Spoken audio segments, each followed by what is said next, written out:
Mwen son asalos. Ou son asalos, nous tous c'est asalos. Si on moun a fon bagay ki mal, m'pa ka camper pour me dire non, avec ça on fait pas bon, mwen son asalos.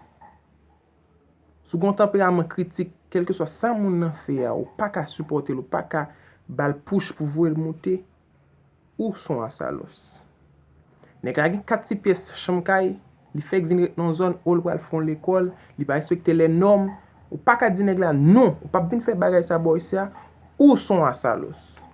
Nèg la gon zam illégal nan men, li pa ni l'état, pas chef, li pas autorité, pas ka di nèg la remettre zam sa ou bien jeter ou quitter la vel, si ki la vel pour zin serve comme danger, ou pas ka di non, ou son asalos. Vin gratman gaz, nèg la le prend machine li monte tête nèg. Après ça 2 semaines li cache ton moto, li cache ton l'autre machine, ou pas ka di nèg la non, ou son asalos. C'est nous tout qui asalos là, c'est nous tout qui pour dire non avec tout ça qui pas bon pour payer associé dans Italie.